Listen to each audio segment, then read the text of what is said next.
ஓட்டமலை குவிந்த மற்றுமொரு போட்டி. என்ன அடி என்ன அடி என்று சொல்லக்கூடிய மாதிரியான ஒரு அடி ஒன்று அடித்தாடப்பட்டிருக்கின்றது. கிட்டத்தட்ட 500 ஓட்டங்கள், 40 ஓவர்கள் 40 ஓவர்கள் அல்ல, 2 ஓவர்கள் குறைவென்று தான் சொல்ல வேண்டும். எனவே இப்படியான ஒரு அடியை மீண்டும் ஒரு தடவை பார்க்கக்கூடியதாக இருக்கின்றது. ஐபிஎல் எல்லாம் இப்பொழுது 250 ஓட்டங்களை பெறுவது மிக இலகுவாகி போய்விட்டது. மும்பை இந்தியன்ஸ் அணி 5 விக்கெட்டுகளை இழந்து 243 ஓட்டங்களை பெற்றதும் அப்பாடா மும்பை இந்தியன்ஸ் வந்து விட்டார்கள், போட்டி போடப் போகின்றார்கள், அடித்து நொறுக்கி விட்டார்கள் என்று பார்த்தால் நிலைமையோ வேறு விதமாக மாறிப்போனது. எஸ்ஆர்எச் ஓட்ட மழையை பொழிந்திருக்கின்றது. முதலில் துடுப்படுத்தாடிய மும்பை இந்தியன்ஸின் ஆரம்பம் மிக சிறப்பாக அமைந்தது. குயின்டன் டி காக் வெளியே சென்று வில் ஜாக்ஸ் வந்தார். 22 பந்துகளில் 46 ஓட்டங்களை பெற்றுக் கொடுத்தார். ரியான் ரெக்கல்டன் ஆட்டமிழக்காமல் 55 பந்துகளில் 123 ஓட்டங்களை பெற்றுக் கொடுத்தார். தொடர்ந்தும் சூரியகுமார் யாதவ் மும்பை இந்தியன்ஸுக்கு மிகப்பெரிய தலையடி வழங்குகின்றார், ஓட்டங்களையே பெறாமல். நாமந்தீர் 17 பந்துகளில் 22 ஓட்டங்கள், ஹார்திக் பாண்டியா 15 பந்துகளில் 31 ஓட்டங்கள், திலக் வர்மா 5 பந்துகளில் 7 ஓட்டங்கள்.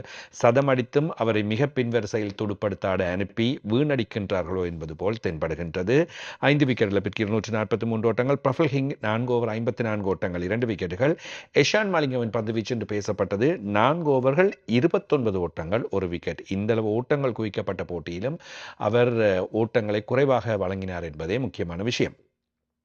சன்ரைசர்ஸ் ஹைதராபாத்தின் ஆரம்பம் அதிரடி. 129 ஓட்டங்கள், இணைப்பாட்டம் 8.4 ஓவர்களில். டிராவிஸ் ஹெட் ஃபோமுக்கு வந்திருக்கின்றார். 30 பந்துகளில் 76 ஓட்டங்கள். அபிஷேக் சர்மா 24 பந்துகளில் 45 ஓட்டங்கள். இஷன் கிஷன் முதலாவது பந்து வீச்சிலேயே ஆட்டமிழந்தார். தொடர்ந்து வெற்றி வாய்ப்புகள் தங்களுக்கு மும்பைக்கு கிடைக்கும் என்று எதிர்பார்த்தாலும் ஹைன்ரிச் கிளாசன் நிலைமையை மாற்றினார். 30 பந்துகளில் 65 ஓட்டங்கள், 7 பவுண்டரிகள், 4 சிக்சர்கள் அடங்கலாக. முன்னதாக டிராவிஸ் ஹெட் 4 பவுண்டரிகள், 8 சிக்சர்கள். அபிஷேக் சர்மா 4 பவுண்டரிகள், 3 சிக்சர்கள்.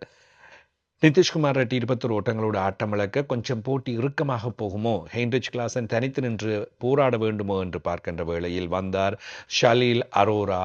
10 பந்துகளில் 30 ஓட்டங்கள். யாரையும் பார்க்கவில்லை, பும்ராவையும் பார்க்கவில்லை.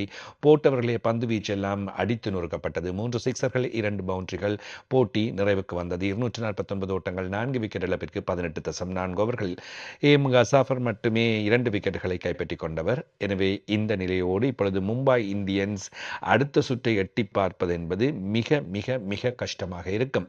சன்ரைசர்ஸ் ஹைதராபாத் அணியை பொறுத்தவரையில் 5 போட்டிகளில் தொடர்ச்சியாக வெற்றி பெற்று 3வது இடத்தினை பெற்றிருக்கின்றார்கள். 9 போட்டிகளில் 6 வெற்றி, 3 தோல்விகள், 12 புள்ளிகளை பெற்றிருக்கின்றார்கள். பஞ்சாப் கிங்ஸ் முதலிடம் 13 புள்ளிகள், ஆர்சிபி 8 போட்டிகளில் 12 புள்ளிகள். மும்பை இந்தியன்ஸ் 9வது இடம் 8 போட்டிகளில் 4 புள்ளிகள். மீதம் இருக்கின்ற 6 போட்டிகளையும் தொடர்ச்சியாக வெற்றி பெற்றால்தான் அவர்களுக்கான அடுத்த சுற்று கிட்டத்தட்ட உறுதியாகும். அல்லது 5 போட்டிகளாவது குறைந்தபட்சம் வெல்ல வேண்டும். இப்பொழுது முதல் 4 அணிகளின் புள்ளிகளையும் பார்க்கின்ற வேளையில் இம்முறை 16 அல்லது 18 புள்ளிகள் வரையில் பெற்றால்தான் அடுத்த சுற்று வாய்ப்பு உறுதியாகும் போல் தென்படுகின்றது. அந்த அளவிற்கு முன்வரிசை அணிகள் போட்டி போட்டுக்கொண்டு செல்கின்றன. என்ன நடக்கப் போகின்றது என்பதை நாங்கள் பொறுத்திருந்து பார்க்க வேண்டும். நாளைய தினம் ராயல் சேலஞ்சர்ஸ் பெங்களூர் அணி தன்னுடைய 9வது போட்டியில் மோதப் போகின்றது. மறுபுறத்தில் குஜராத் டைட்டன்ஸ் அணியும் 9வது போட்டியில் மோதப் போகின்றது. குஜராத் டைட்டன்ஸை பொறுத்தவரையில் மிக மிக முக்கியமான போட்டிகள், இனி விளையாடப் போகின்ற போட்டிகள் என்ன நடைபெறப் போகின்றது என்பதை நாங்கள் பொறுத்திருந்து பார்க்கலாம்.